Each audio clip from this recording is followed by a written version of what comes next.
các channel mình subscribe sak tu thian dom le fel tak tak te chi bai vek ule mi tui luang in kiran rel lo pasal tharo thua ma le keimi bung sari na ngai thla ka lo hun le ta a ngai nom ti tak le thinlung le ti tak zeta in ngai thlak theinan ka du sak na sang ber ka hlan cheu ni e mi tui luang in kiran rel lo pasal tharo thua ma le keimi bung sari na ngai thlang ro thua ma chu thom dim takin a tho them thema lian moi mun lam chu apan nga la lian moi chu tui tak mai hian alo mu hil sek seka rei vak lo en wang nu chuan ngai that takin akal san le ta a amut a chu alo em wangin pon a chuaka zun ram te thiarin me zu wanga an kholambok chuan are ro ron lu le ngal chat mai apu tu soil zia nei don ani chuan rei cham ngai lovin lian moi zia chuan aron lan mai aringa tin zia nei nge bok se lian moi chuan ama chu ngai zon era en to lo se ti adu ber bokani meite zuk zo chuan muturin in chung alu le ta a muthil chu harsa ti hle ma se khowar don lam hnaia chuan a hriat lo karin alo mu hil ve tange nge a han than har chuan khu lo war war to a rang taka thovin abunna chu a thlep thuaka savave turin a chuak ta ngala ro thu ma chuak ta chu tuikhur konga kalin tuichoi kal tur le holampo atok nuala amma a alo zin tlang nel to wangin a hriat po an threviawa kalpa chuan an biak na chu a chang zela ti chuan ram hnuairil lampan chuan akal ta soka aril ruwa ero an kholambok ron lang le thin ma se ngai to lo ram atum ri a mol pong deuh iu eu hi a chuang chuaka a hnuai ngo chung lama savacher nak thom a hriat chuan pur tak le fim khur takin ngo chung lam chu apan thlale ta a ngo chunga chuan savachi sang hi an lo tam na leileng khopa ro thua ma chuan nuam ma tinge mai mizo pa sai ro kher nge mai mang chuan a han ve ta then maya no pante ta tanga alo ti than le anuam ti ber ani awangin uluk tak maya a han tin to chuan atuma hla mang silova enge mo chen na ve nu chuan asamim pur ok khopa pet thata a ti chuan hlotling in ti takin in lama panta a ina thlen chuan sumhuna alian moin bu lo deng ara ro thom mel mu chuam oi ka ui lo ho nge lo I hlotling em khoimo enge min lo hon ti pa in ro thua ma chu alo behluta ro thua ma chuan hlim takhian sawa ka lo hon che atui khopang a han ti a ro thua ma sawa hon han mu chuan lian moi chuan tam hi a han ti lai leng khopa a hlim lu tuk chu au chel chul mai ni ti chuan ro thua ma sawa per thla kho chu a mul potin an ro nga la atam tham boka aro chung po arei du hle mai apu chuan ro thua ma chu taya hote ka silai hi mi han thuk fai sak te khai taralama hi chuan khomhu te hi a fia to mang silava ti in ro thua ma chu pon leika a ko chuaka ro thua ma chuan apu chu rang takina zui chuak ve nga la silai thuk mol pa chuan kapu ke hi chambai thei viau po kani in kein thelo dewa enge moi ngai dan le ti in apu chu han rona apu chuam chu nia ka ko ran san che po hei farnu hi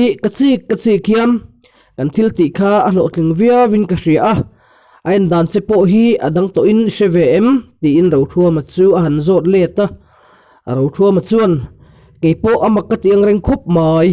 ka be sei phak bak dai ni zan lama po khan ka ngai tu a tukin lama te po uang takin min en to a hriat na kanai tlat mai chu wang chu ania hole lam te po kan soina chan ti in achanga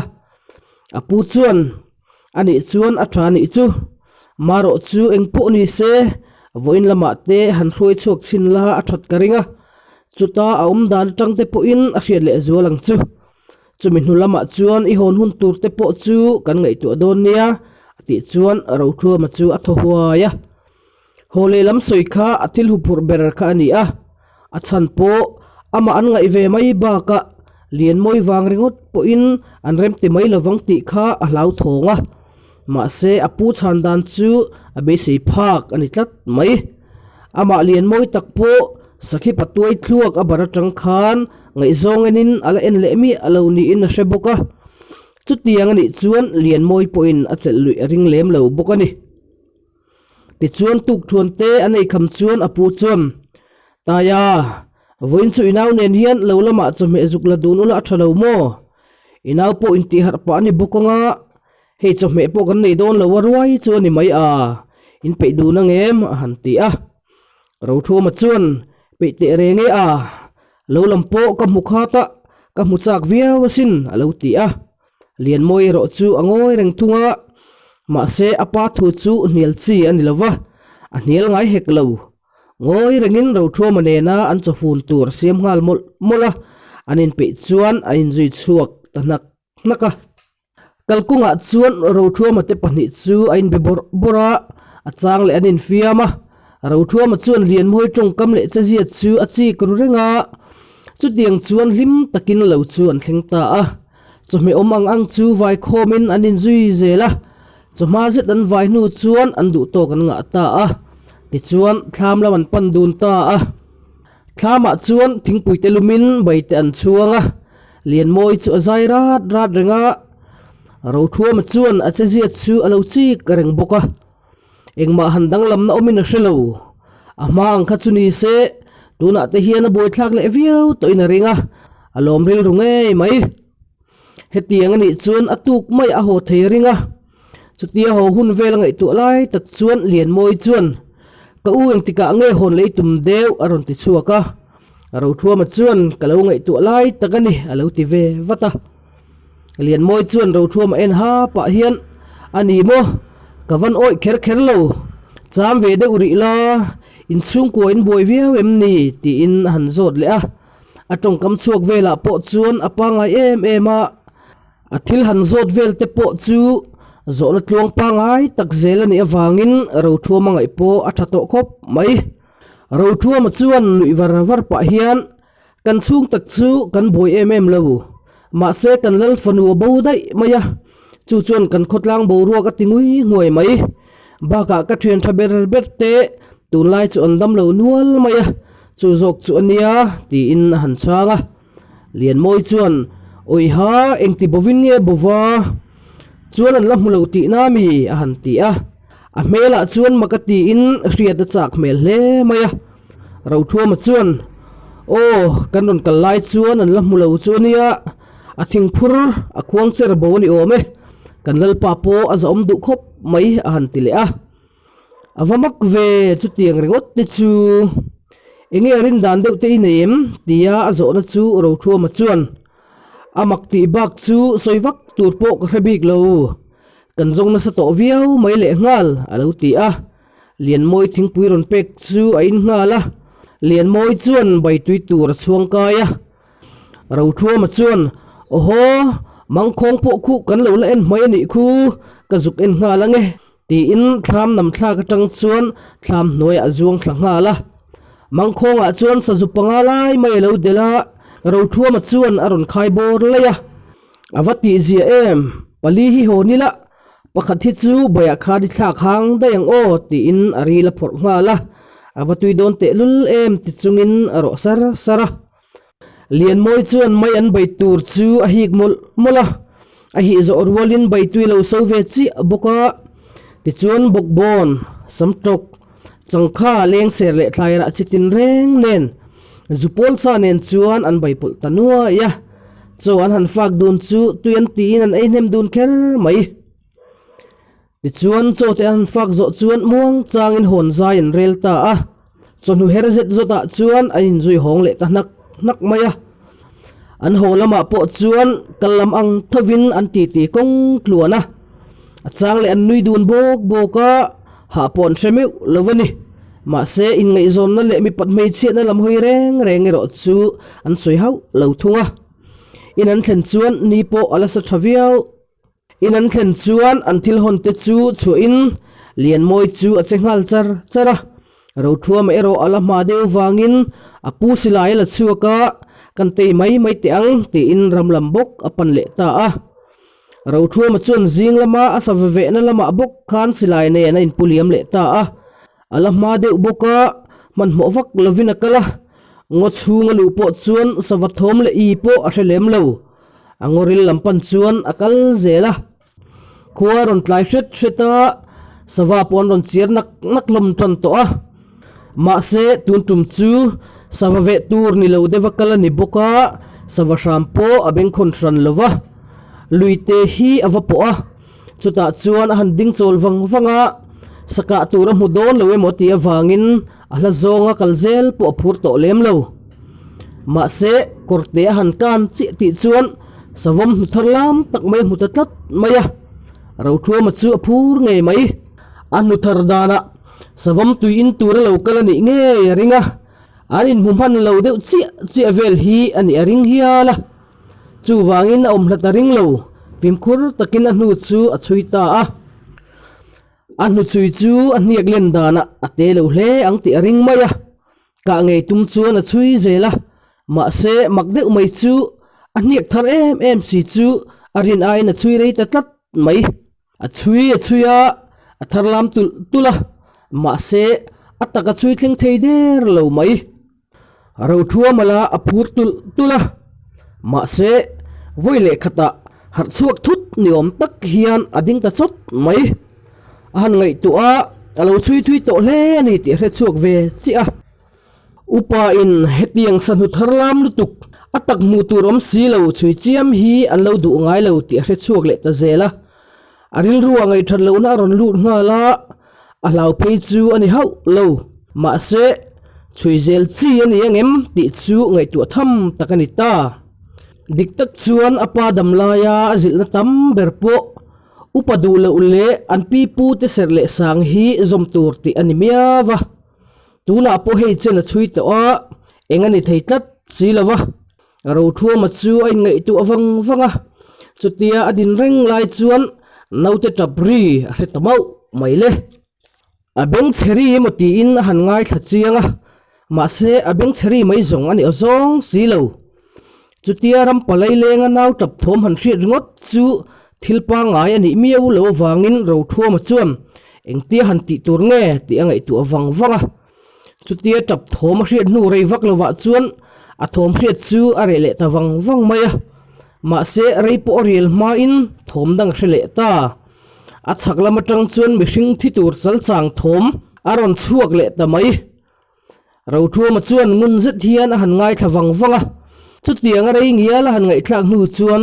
a o han thian khara chutia a o han chuata ka chuan thom chu are ve maya ro thua ma chuan omreng na tlak poni nek lo hi tiril ru chungin ain hera ti chuan in lampanin a hota a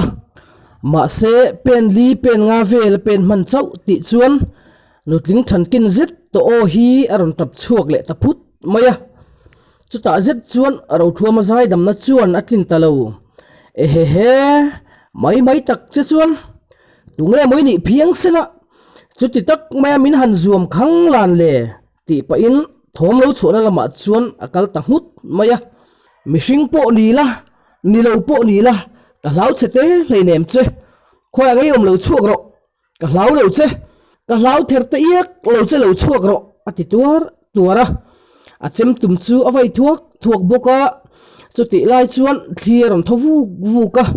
ma se chau chu tur om tlat lo ro thua ma in tho sa chu anarem rem kher mai min chau thin rim to a ka ma hian ron in lan la i han ma chon te ang heta hi ka om ron chuak ro atile tuara ma se amu theya aron in lan du miau si lo wangin ro thua ma thin rim chuan a ha changa thil rapa achem tum hum lai chu da in asilai chu han kawa nang mi doi zeblaka hian katlom lo ti hriat nan kha ka han ka pangche ti in asilai chu han ka puak ta dur maya asilai puak ri chu athang khok roya are efel nu chuan ngo chung chu are ta vonga thi thopo are ngal duak mai ro thua ma chuan a chem chu charin voi khat ma meron te boile to ngai su ti in a han vauzui le rama ma se kala tumlai tak chuan o thum le ra phak zet mai hian kan hnia khi ron chui to ngai su a ron ti ve tamai le chu o chu khoi tang lo chuang nge ti hriat tumin han hoi kwal ngal vata ma se khoi lam tang ber lo chuang nge ti hre hau lo vin zet mai hian ananga hnia ka ni le ni lo ka hre lo ve a han ti let ve tuar maya aron chan le be se na hoi kwal vata ma se aron chan le mai tak lo wang chuan heng lai muna hian i hnia khi voi khat ma aron hut sia to ngai su a han ti zui le tuar maya chu po chu aron chan tak mi lo wangin ro thua ma chu akal ta a atira asan hu chuina hniak tharlam tak tak te kha pakhat ma reng mu tur lo le to lo mai chu makati ang reng hle maya ma se eng ma soi to lem lovin a hotlang ta a ila thlen chuan apu chuan taya ilo vo ho har ve kha ka tur poi mulovem ni ramkal ho khan silai puak ri kan hri an tia iron put ho lai mai kaloring manasin alo tiluama ro thua ma chuan ka ka thel pe ka lo mole alo ti du leka apu chuan a oi lo ker mai a chan chu ro thua ma hi a chiang ve to ka a thal thla to ve china chuan a thel hi ala hrengai mi alo chuan ruk ve em thina ni awangin ro thua ma thu soi a oi lo po chu a om ve viau tho mai lian moi la chuan ka ui ka thelamo makti mel fe hian alo ti ha a ro thua ma chuan thel chiang enga tinge makewati mel ve ti in alo zot le ta lian moi chuan i thel po ka la hrengai silova alo ti le maya ro thua ma chu alo nui suka ka thel fo lom ti in asilai chu a thu fai mola apu chuan engsa nge moni reng le alo ti ve le a ro thua ma chuan sakhi ti in alo sang le maya apu chuan zo zui zel chi apo angai lo wangin angoi san ta daya zanria nei kham chuan apu chuan ani le taya anak tu ka chuan mo honi tum le mayang a han ti a ro thua ma chuan in rem ti chuan a thama in ka hria a kan kholam kan bo ruak nom lo lai takani nen rem chang danga kalaron zin le zo ka nge ti in alo changa apu chuan nang berini ti te chuan a rem lo na po ka hre than hlei nem maro chu hriat angin kan ngai em che a han cham rei man vela chu kan du viau mai ma se isoi angin in kholam in chu ti ve te nuai ani zongin han sel zui zel che po arem lova kan ngai mai niang chu alo ti a lian moi chuan lo zin le vat ro ka u alo ti ve boka ro thua ma chuan te reng mai o len ve le ron zin le ka tum don nia ti in alo changa ti chuan kunga te in lama leng tur chuan a chuak ta ngala kunga te in a thlen chuan kunga te po in zan ri an lo ei kham ve chia ro thua ma mel mu chuan kunga chuan e khai thian pa lo leng te khai hei heti lama hian lo thu ro kan lo soina samai chenia alo ti hluta ro thua ma chuan a khai a chutia rel te chiam tlak po kanom lo hi kha zan rin ei kham ve chi em ni ti pa in tap sak lam mapan ngala thut munarem fel nu chuan an vuk chu chuan lai chu han cho sak pa ngala kunga nu chuan o hei zanin chu kan tlai dewani hi enge ipu te chung chu andam thazel mo in nai viau ti lo chuan mani boi hian kan boi sia atlo la hi kan tlo man thei reng lo mai in thiam po hi ke in thiam zo zai to lo ti a ro thua ma chuan an tha to lu tu ke ngai tu man ni lovania enge nang ni chung zo kin dam tlang em ti in alo changa kunga nu chuan ke ni po kan tha ni mai liani chu akal mai do ni mokati man hiala hetia aron tha chuak le hlau chu alom om hle mai a han ti a kunga chuan andam tlang zel to tura ngai la chu kan lo soi mek che ka ti kha voin chu nula thing ka phur pui ve ka tia kanula phur pui chuan atlang wal phur pui lo zok dai ania alo ve ni a han ti a bidang ho chu an lo nui dara ro thua ma chuan ava khol thin em ve o chu nula thing phur pui ti lo chuan tlangwal dang chan chin hlir mai ni mo in se bro tui nui chung hian alo ti ve a kunga chuan ni mai mo le chu wangin zanin chu kan rim non le nge yangai ni a han ti a ro thua ma chuan awalu lul thla kom deuh ve hei ang khua reng ruanga nula dangan tam lom ni chutia ve ruk dang nei phe chuan mel limpo kan hlo nang mu thin le ati chuan kunga chuan kan hlo thavia win karing mai tiro i chuak ang khai a han ti a ti chuan nula rim tur chuan an chuak ta a zolbuk lampan chuan a in zui chat chata zolbuka chuan tlangwal le valupa an lo om thapa kunga le ro thuma mel an mu chuan valupa ho chuan e khai mikhol tlangwal kan nei mo khotul tlangwal te khan bon lavin chu amai don em ni nula rim nom nan reng po tha nge a an lo ti nga la ro thua ma chuan e khai bon tlak po ko om lo ve hei mai hi kania atu ka chau lo ve a lo ti a ma se khotul tlangwal zinga chuan ro thua ma bon chak an lo tam ngang mai si a chutia ro thua ma phatna chu phatna tlang lon le thil ni phung ve reng ani tian hriat sa awangin an nula rim na hmuna hanin soi the nan hrim po ro thua ma han keu thluk chu an chak sakhaya avalu pa pakhat chuan thingnoi kha han vur bel ula mun kha han ken zau teu khai mol chuan khowal laka khotul tlangwal kan tlom mai chuan aza thla ka nge a han ti a chu vele thingnoi chu a han vur bel sau sawa ti chuan zolbuk chuat chu zau tak mai in an thut hual talui mai chuta zet chuan ro thua ma chuan lam han siam zel la chi angai ta bik lova siam zel po ni se an nor chu lui tho arina wangin muang chang hian aron ding chuak ta a ani le inti tat chuan min dim deuh tal ani ang chu keizong kader de pem hi a han ti a khotul tlangwal zinga ro thua ma bon chak ber mai le an khotlangwal chuan vor hlama chu aron ding chuak vuta khonge keiman kan bon ma saber te ang mual chuan tlangwal chu engtiang chiang an ni ka han hu tirang chu atilar lara anin ring ren ron ta mo tia chuan hlama le ro thua ma chu ain man ta chat maya nget tak ve in manin hlama chuan ro thua ma chu han keu thluk thuai maya han tuma ma se a thei to ban chu chung po chuan ro thua ma chu a chelai lai chau mai ro thua ma chuan a che dana keu thluk tum om po in lang lo atum pui pa chu in keu tir atum lo ringot ni mai hian hriata lamala chuan atha zong han som khoma chuta tlangwal ho chuan ama tanin an lo dur mai boka ma se andin lo le be se lo tak main voile khata khotul tlangwal jok chu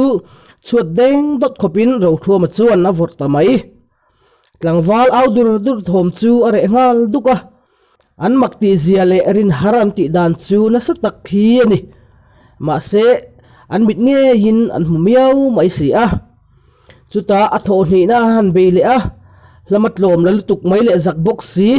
han tang tak mai chu akur zoi thaya ma se atum pui pa chu a hriat chian lo mai ba ka ro thua ma ani miau maya athanai zong han som khom po in eng ang theingang si lova atopa chuan khotul tlangwal bok chu vor thluk ani le ta tho mai chuta zet chuan valu pa te chuan atok to viave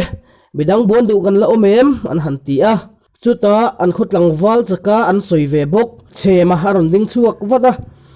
e khai ka bon chak zong takani mai ti le ro thua man chu arol ngal chata a han in beile tak mai chu mi ta tlai du ngai mai khotul tlangwal boka tlom le ta ka wang chuan tlangwal ho chuan tlom an la a ke kani intisin te chuan ro thua ma bon chu an chak zek lom maya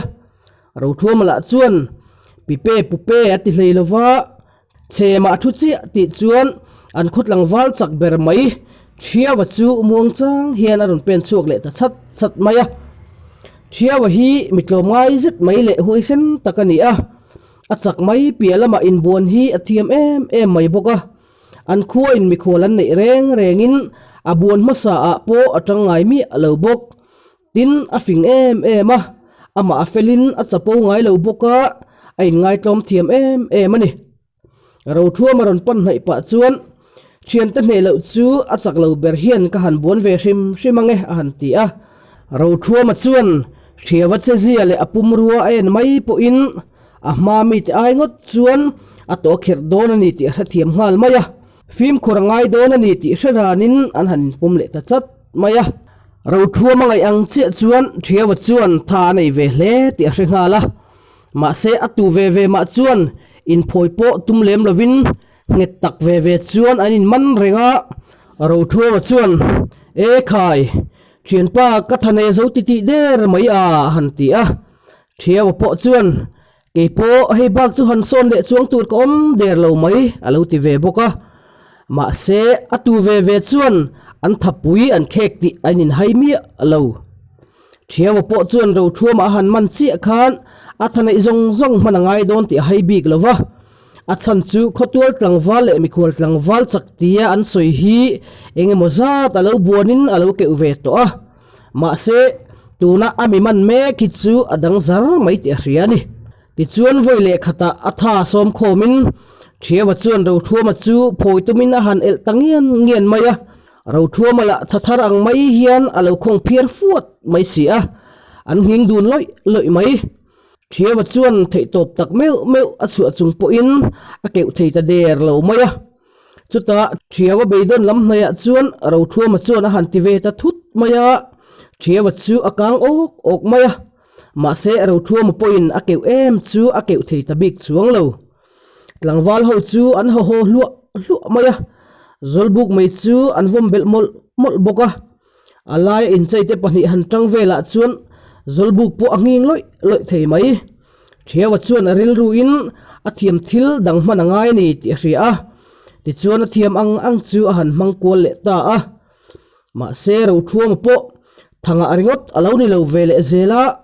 thiawa tumdan chu a hriat rualin ama alo in siam rem man zela atopa phei chuan thiawa chu a che sual ta zau mai chu tan phe lai tak mai chu rem changa ala in ro thua ma chuan a han bin le ta thuai maya thoma thaham nge mai a thon hi na han be le ngal chata than seng hnem dun to boka ati ringot ai chuan an tha po a khong ta lo deuh emoni chu o ati theya an han in el dun le ta fat mai chu an lo aw le dur to a anin be rei tela chuta chi chuan a thiam thil po ni to lovin a thanga zok le fot nei zok a hriat chhotan tatlat chak ve thiam ve a dai rei zok ani ta deuh ber mai ro thua ma chuan chu hriat awangin a tira tang khan a thane zong amang du lo kha alo ni renga reingial ain be ngat nu chuan ro thua ma bok chuan a keu thum le ta dur mai le chuta zet chuan thiawa ha lu tuk chu a tho huama a voi thum na han ton le don chuan thiawa chuam e khai katlome ka hne ngang lo che ni thian pa ati ta nge a ro thua ma chuan mai maya min hla thlemani ti chu ka hei hleinem nangang em a chakhi kala buan ngai mi alo min hla thlem lo phela chuan kamol pho chia wa don ni kha alo ti let ve a an valu pa te chuan alom ome kan khotlang wal chak le mual chuan khotlang wal chak in buan aya in buan ro pui en tur tam lo khopang ro thua ma kha a chawlu tuk palange nulavarim pui to ro khai ti in an kho buan chak thiawa hne la ro thua ma chu an chuang hle a ti chuan tlangwal ho chuan nularim turin zolbuk chu an chu asan nak hloma ro thua ma le kunga po anung bera chuakin kunga chuam ilo heti wanga ni hi le voini leng kanula thingphur puin iming rigot alo lam ni a han ti fiam thu a ro thua ma chuan le tamai mai thina min hla thle mai ni kha inula thingphur pui chuan tu ming a lam ni alo ti ha a kunga chuan iming chete hi mole alo ti hluka ro thua ma chu alo nui hoka tlangwal zolbu ka tanga nularim tura chuak te chuan ro thua ma chak thu bak eng ma soi turan threloi moti tur khopian an nularim na mun thleng mai chuan an soi hlom maya thathar ve ngat phei chuan hanin beise an khobuan chak thiawa chuan an ne don lo hle ani ti te chu wartak mai hian an nularim na mun thewa an ti tui ber ani zan khuwa ta zak mai le khati zong kha bung sari na alo ni le ta a bung riat na milo ngai chan sak le the ula dam takin kanin hule don nia